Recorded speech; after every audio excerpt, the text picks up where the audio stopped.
Thank you very much, Professor V, for the kind invitation. So I'm going to be setting the stage for this session in terms of the current state of affairs with meta-analysis of randomized studies on mortality and amputation in the peripheral arteries.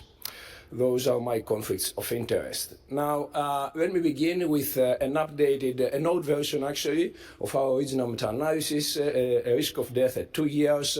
This is when this mortality risk became significant. And I will make a couple of notes here in terms of the numbers and the sample sizes. So at the time we had 19 randomized studies, nearly 3,400 patients with a risk ratio, highly significant 1.4 times, absolute risk difference 2.2%. And we're discussing about the femoral popliteal segment and the claudication in particular. Now, this is the risk of death that we also showed, I think, as far as I remember, in the FDA panel, out to 5 years, 5 randomized studies, 1,400 patients, risk ratio 1.6 times. And I will point out here that in most of those studies, only one of the studies related to a 2.0 microgram device.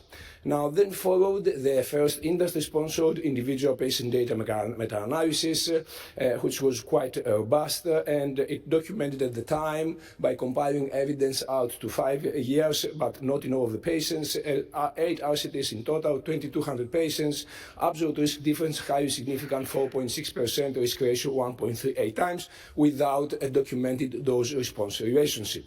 And that was the state of affairs for the time being.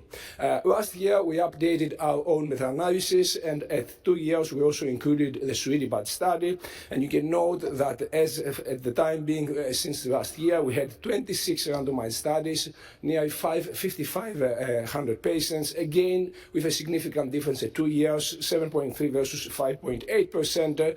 The absolute risk difference definitely appears to become attenuated as more low devices come in, and as the Suridipad study was incorporated. And I will also point out that even in our original meta-analysis, there was no significant difference when we looked on the low dose devices. So a few days ago, that was very reassuring and very, very significant, and a very, very important publication, also from one of our co-chairmen here, an updated industry individual patient data meta-analysis, 10 randomized studies now, 2,700 patients, and there was no statistically significant difference with a hazard ratio 1.14 times, median follow-up approximately 5 years.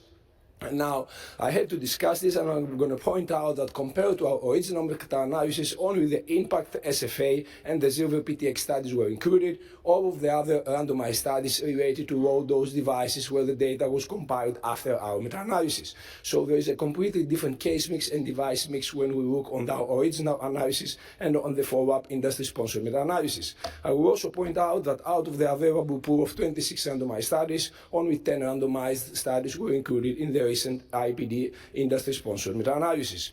Now let's have a look on some individual devices. I will again explain that in our original study the pacograph device has been out of the market, and out to 3 years we had the IMPACT device and the Silver PTX. So let's have a look again in those in particular detail. IMPACT device, we compiled evidence from 10 randomized studies, 1,100 patients, Cox proportional hazard analysis. This is out to 5 years with a median follow-up of 3 years. Cox proportional hazard meta-analysis, no significant difference. However, and it is very, very obvious that the proportionality of the hazard is violated because the curves are diverging and converging. So if we do a more proper restricted mean survival time meta-analysis, either on the ratio scale or on the absolute difference scale, you can see that there is definitely a signal there to be concerned. Let's have a look also on the Silver PTX study. We compiled evidence from 6 randomized studies. Again, only one of those studies was included in the recent meta-analysis in the Lancet paper. And you can see again a total of 1,300 patients. Cox proportionality is maintained with a significant hazard ratio of 1.36 times out to 5 years. So different devices seem to perform differently, and it comes down to the number of studies included in meta-analysis. Now, what about risk of major amputation? We published that in JVS 2021. This seems to, again, to be dominated by some high-dose IMPACT devices. 87 amputations compared to 41 amputations. Stratified Cox model 1.66 times, highly significant out to 5 years. And this signal seems to be mostly relevant to the COTI population, so be a little bit careful there. Of course, there's a lot of real-world data, there's a lot of administrative data, there's a lot of observational data that will be debated from my follow-up speakers. I will point out that probably the randomized studies contribute no more than 2% of the actual evidence out there compared to the observational data, but still this is the most highest quality data that we have so far. As an example, this is a CMS analysis, 2 years from DCB studies, and you can see a number of interesting findings. For example, repeat femoral intervention was actually increased in the case of the DCB studies contrary to the randomized ones. Nonetheless, no significant difference in terms of all-cause mortality or amputations. In the case of amputations, again, the results are mixed. A couple of observational amputation studies seem to again confirm significantly more amputations in the DCB state of affairs. So I think in conclusion, what I would highlight is that there is no class effect, neither for safety nor for effectiveness for all those devices.